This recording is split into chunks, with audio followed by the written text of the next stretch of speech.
அனைவருக்கும் வணக்கம்.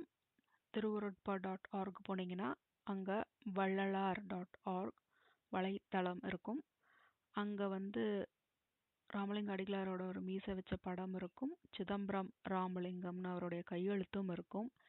மேலே தமிழை சொடுக்குனீங்கன்னா வலது பக்கமாக அகவல் உரை விளக்கம் இருக்கும்.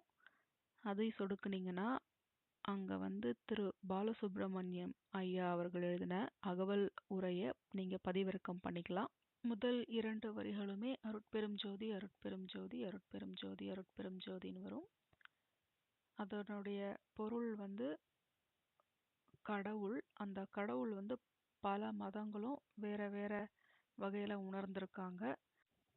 பொதுவான புரிதல் இல்லாததுனால சமய சண்டைகள் வருது. அதனால பொதுமக்கள் பாதிக்கப்படுறாங்க. அதனால ராமலிங்க அடிகளாரை ஆராய்ச்சி செய்து ஒரு பேருண்மையை கண்டார். அதாவது சிற்சபையில் ஒரு ஒளி பார்த்ததாகவும் அதுதான் அருட்பெரும் ஜோதி என்றும் அவர் உணர்கிறார். அந்த சிற்சபை என்னன்னு நம்ம வலைதளத்துல முதல்ல தேடலாம். திரு முருகனையா அவர்கள் சுவாமி சொல்றாரு. அதுல நமக்கு சிற்சபை என்பது புருவ மத்தி முதல் நிலையில இது சிற்சபை. சிற்சபை என்பது இந்த நெத்தி பொட்டுக்கு உள்ள இருக்கு அப்படின்னு சொல்றாங்க. அங்க பிட்யூட்டரி எண்டோக்ரைன் கிளாண்ட், அதாவது கபச்சுரப்பி தான் இருக்கு. நாளமில்லா சுரப்பி தான் இருக்கு.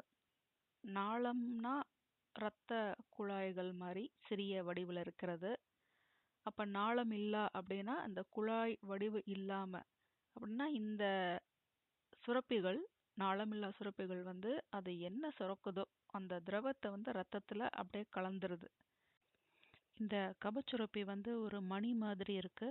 அதுக்கு கீழே இருக்கிற எலும்பு ஒரு கிண்ணம் மாதிரி இருக்கு. இது ரெண்டுத்துக்கும் தொடர்பு இருக்கான்னு தெரியல. இந்த படத்துல தொடர்பு இல்லாத மாதிரி தான் இருக்கு. இதுல கவனம் வச்சா ஒளியை பார்க்கலாம் அப்படின்னு இந்த உரை சொல்லுது. இந்த சுரப்பி மற்ற நாளமில்லா சுரப்பிகளுக்கு கட்டளையிடுது, கண்காணிக்குது. இந்த எல்லா நாளமில்லா சுரப்பிகளும் முதுகு தண்டுல தான் இருக்குது. இந்த சிற்சபை தான் பிட்யூட்டரி கிளாண்டான்னு கூகுள கேட்டப்ப அதுவும் ஒத்துக்குச்சு. இந்த சிற்சபை என்ற சொல்ல சிறிய சபைன்னு பிரிக்கக்கூடாது, அது தவறு. சித் சபை, சித்தென்றால் உடல். இது அகவல்ல சிற்சபை என்ற சொல் 15 முறை வருது.